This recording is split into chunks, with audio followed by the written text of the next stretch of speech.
یا رسول اللہ یا رسول اللہ یا حبیب اللہ یا حبیب اللہ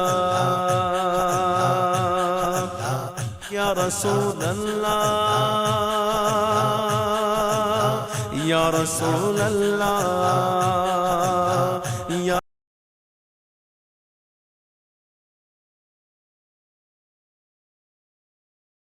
جبرائیل کو بھی کچھ سننے اور دیکھنے کا اشارہ نہ تھا، اور جبرائیل امین بھی جس مقام پر نہ کچھ سن سکا نہ دیکھ سکا، اس مقام کا میں کیا بیان کروں؟ یعنی وہ مقام تھا جہاں جبرائیل امین کو بھی کچھ دیکھنے کی اجازت نہ تھی اور نہ کچھ سننے کی اجازت تھی، تو ہم بیان کریں تو کیا کریں؟ یہ جو مقام ہے کہ جبرائیل کو سننے کی بھی اجازت نہیں دی، اتنی شرکت اور مداخلت بھی نہ ہو، وہ لفظ سبحان سے ثابت ہو رہی ہے۔ سبحان۔ پھر اس کا اگلا معنی یہ ہے کہ سبحان اظہار رفع تعجب و استعجاب کے لیے آتا ہے۔ اگلا تیسرا چوتھا نقطہ سبحان کا، رفع تعجب، ازالہ استعجاب کے لیے آتا ہے، حیرت کو دور کرنے کے لیے آتا ہے کہ جو معجزہ معراج مصطفیٰ کا اس آیت میں بیان ہو رہا ہے، آگے جو بات آ رہی ہے، اللہ پاک فرماتے ہیں یہ سن کر لوگوں تمہیں یقیناً تعجب ہوگا کہ کس طرح میرا محبوب ایک لمحے میں مسجد حرام سے مسجد اقصیٰ تک، مسجد اقصیٰ سے سدرۃ المنتہا تک، اور سدرۃ المنتہا سے قاب قوسین او ادنیٰ تک پہنچا اور پلٹ آیا، اور عجائبات دیکھے اور آیات و صفات ربانی دیکھی اور جلوہ حق کیا۔ تمہیں یقیناً تعجب ہوگا کہ رات کے ایک تھوڑے سے لمحے میں یہ کیسے ممکن ہوا۔ تو اللہ پاک نے فرمایا میں آگے بیان کرنے لگا ہوں محبوب کے سفر کا حال، اور کہیں ایسا نہ ہو کہ تم پورا میں بیان کر جاؤں اور تم تعجب میں ہی کھوئے رہو۔ میں سفر معراج مصطفیٰ بیان کر دوں اور تم تعجب میں، استعجاب میں، حیرت میں کھوئے رہو کہ یہ کیسے ہو گیا۔ اللہ نے فرمایا کیسے ہو گیا؟ بیان سے پہلے میں تمہارا تعجب دور کر دوں، یہ نہ سوچنا کیسے ہو گیا، اس کو نہ دیکھنا، مجھ کو دیکھنا۔ سبحان اللہ۔ اس لیے یہ دعویٰ میرے محبوب نے نہیں کیا کہ رات کے لمحے میں میں گیا، رات کے تھوڑے سے لمحے میں میں گیا۔ اگر کلام یوں ہوتا حضور علیہ السلام فرماتے کہ میں گیا، پھر تعجب کا تمہیں جواز بھی تھا۔ کن کے لیے؟ جو صرف مادی عقل سے سوچتے ہیں۔ پھر ابو جہل و ابو لہب کے لیے جواز تھا تعجب کا، ابو بکر و عمر عثمان و علی کے لیے تو پھر بھی نہ تھا۔ اگر مصطفیٰ فرماتے کہ میں گیا تو ابو بکر و علی کے لیے تو پھر بھی تعجب نہ تھا، مگر ابو جہل اور ابو لہب جیسوں کے لیے تعجب کا جواز تھا، امکان تھا۔ تو فرمایا میرا مصطفیٰ اگر دعویٰ کرتا کہ میں گیا تو چلو کوئی بات تھی تعجب کرنے کی، حیرت میں مبتلا ہونے کی کہ کیسے گیا۔ میرے مصطفیٰ نے تو کہا ہی نہیں ہے، تو میں کہہ رہا ہوں کہ میں لے گیا۔ جسے میرے لے جانے پر تعجب ہے وہ کھڑا ہو کے اعتراض کرتا۔ تو ارشاد فرمایا اللہ سبحان الذی اسرا بعبدہ کہ میں محبوب الذی ہوں، تو عبد ہے۔ تو دو پردوں میں ذکر کیا، دو نام نہیں دیا۔ ایک شاعر نے بڑی خوب بات کہی ہے، بڑی پیاری بات کہی۔ اس نے کہا کہ یہ احتیاط تمنا، یہ احترام جنوں،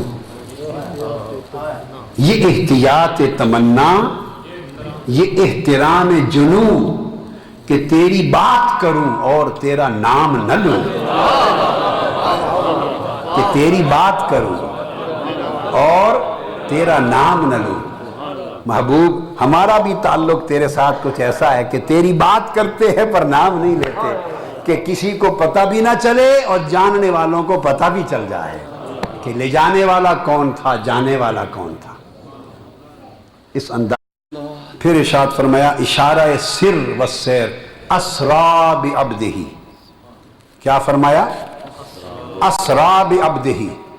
اب اسرا بعبدہ میں قابل توجہ یہ بات ہے، پہلا نقطہ تو میں یہ واضح کر چکا کہ آقا علیہ السلام سے دعویٰ نہیں کروایا کہ میں نے سیر کی، ختم۔ دوسرا طریقہ قرآن مجید میں یہ نہیں فرمایا کہ پاک ہے وہ بندہ جسے سیر کرائی گئی، صیغہ مجہول میں بھی بات نہیں کی، جسے سیر، اگر یوں کہا جائے جسے سیر کرائی گئی تو سیر کا ذکر تو ہو جاتا ہے پر وزن اتنا نہیں رہتا۔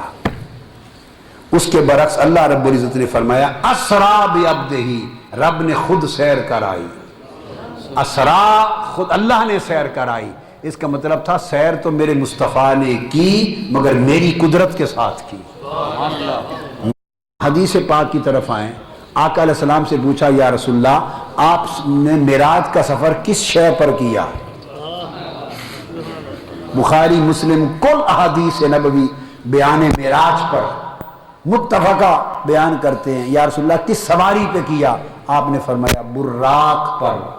براق برق کی جمع ہے، برق کہتے ہیں روشنیوں کو، فرمایا میں نے روشنیوں پر سفر کیا۔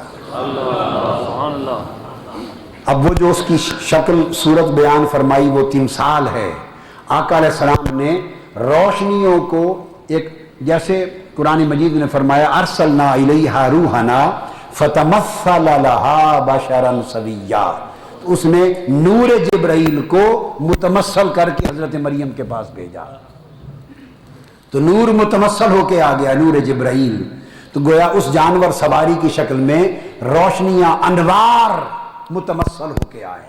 تو آقا نے فرمایا میں نے روشنیوں پر سفر کیا، براق پر۔ اگر مکانی ہوتے تو سدرۃ المنتہا سے آگے کہتے جبرائیل یہاں تک تو میں بھی پوچھ گچھ کر کے پہنچ جاتا، یہاں تک تو میں بھی راستہ پوچھتا پوچھتا پہنچ جاتا، اصل تو راستہ آگے آیا ہے جہاں راستہ ہی کوئی نہیں، عالم لا مکان، جہاں نہ کوئی روڈ ہے، نہ سٹریٹ ہے، نہ عطا ہے، نہ پتہ ہے، نہ راستے ہیں، نہ طرق ہیں، آگے وہ مکان ہے جہاں مکان ہی کوئی نہیں۔ اب مجھے یہاں آگے بھیج رہے ہو، میں آگے کیسے جاؤں؟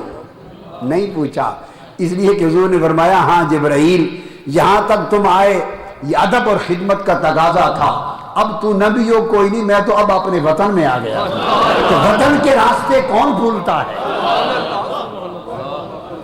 بھلے کوئی 50 سال بھی اپنے وطن میں چلا جائے، نئے گھر گلیاں سڑکیں بن جائیں، وطن کے راستے کوئی نہیں بھولتا۔ تو فرمایا جبرائیل رک جا، اب تو میرا وطن ہے، اب وطن کا راستہ میں جانتا ہوں، وطن کا راستہ میں جانتا ہوں۔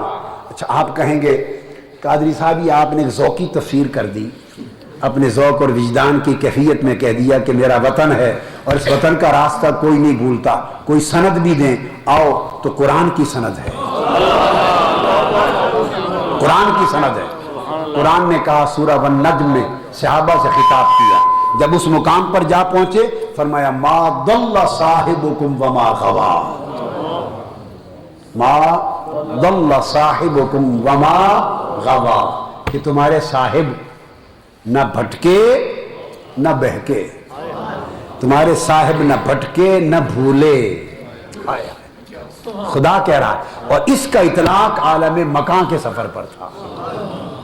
محبوب آپ چپ رہنا، ان بدبختوں کو میں جواب دوں گا۔ جب کوہ صفا پر حضور نے قریش کو وانذر عشیرتک الاقربین، اور آپ اقارب کو قریش کو بلا کے جب دعوت توحید اور دعوت اسلام سب سے پہلی بار دی تو ابو جہل نے ہاتھ اٹھا کے کہا اے محمد اس لیے ہمیں جمع کیا تھا؟ ایسے ہاتھ اٹھا کر حضور کی طرف اشارہ کیا اور ہاتھ اٹھا کر کہا کیا اس لیے جمع کیا تھا؟ بس ہاتھ اٹھا کر اس بدبخت نے اتنا جملہ بولا تھا، رب کائنات کی غیرت محبت کو گوارا نہیں ہوا، فرمایا تبت یدا ابی لہب و تب، وہ ابو جہل ہاتھ اٹھا کر میرے مصطفیٰ سے بات کرنے والے تیرے دونوں ہاتھ ٹوٹ جائیں۔ ارے 1,24,000 انبیاء کی تاریخ میں مجھے دکھا دو کہ خدا پہلے بھی کبھی یوں بولا تھا؟ ہائے ہائے، کیا کہنے، کبھی پہلے بھی خدا یوں بات کرتا تھا؟ ارے یہ خدا کا کام ہے کہ کہے کہ تمہارے ہاتھ ٹوٹ جائے۔ ہائے ہائے ہائے، یہ کمال محبت ہے۔ ہاتھ اٹھا کے بات کی، یہ جسارت خدا کو گوارا نہیں ہوئی۔ فرمایا تبت یدا ابی لہب و تب، او ابو لہب ہاتھ اٹھا کے میرے مصطفیٰ سے کرتے ہو بات، تمہارے دونوں ہاتھ اور تیرے دونوں ہاتھ ہی ٹوٹ جاؤ بے ایمانا، تب اور تم برباد ہو جاؤ۔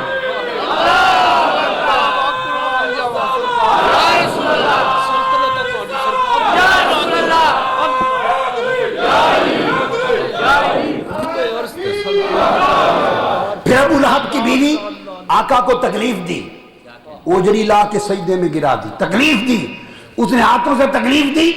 دیکھیے کوئی ادھر مکہ کی سرزمین پر کوئی کام کرتا ہے، وہ ادھر جواب دیتا ہے اور اپنا قرآن بناتا جا رہا ہے۔ وہ کہتا ہے تیرے ہاتھ ٹوٹ جان بے ایمانا، اور اس کی تیری بیوی، یہ قرآن کہتا ہے تبت یدا ابی لہب و تب، آگے ما اغنا مالہ وما کسب سیصلی نارا ذات لہب وامرأتہ حمالۃ الحطب۔ اس نے ہاتھ اٹھا کر اوجڑی کا بوجھ پھینکا، فرمایا تیری بیوی بھی تباہ ہو جائے، کیڑی اور لکڑیاں دی گنڈ اٹھان والی۔ اندازہ دیکھ، تیری بیوی لکڑیاں دی گنڈ اٹھان والی۔ یہ خدا کا کلام ہے۔ مجھے پورے قرآن میں، مجھے پوری تورات میں، پوری انجیل میں، صحائف میں کسی نبی کی ساتھ کی گئی گستاخی پہ خدا کی محبت ایسے غیرت میں آ گئی ہو، ایسا بولتا ہوا خدا کہیں دکھا دو۔ خدا یوں بولا، خدا کہیں یوں بولا، سب کچھ ہوتا تھا، آرے چل جاتے تھے، تہمتیں لگتی تھی، وہ کہتا ان کو یوں کہہ دو، انہیں یوں کہہ دو، انہیں یوں کہہ دو۔ جب حضور کی باری آئی وہ کہتا تیری بیوی اور گٹھا اٹھان والی۔ میں اسے پنجابی میں سی دورا آپ کو سمجھ آ جائے کہ ایسے کون کرتا ہے لڑائی میں باتیں۔ یہ رب کی شان ہے رب کی شان۔ وہ رب اس مقام پر آ کے کلام کرتا ہے، کیوں؟ اسے محبوب سے محبت اتنی ہے، جب اس کے محبوب کی طرف کوئی گستاخی کی نگاہ کرتا ہے وہ نہیں دیکھتا میں خدا ہوں، وہ نہیں دیکھتا میں خدا ہوں۔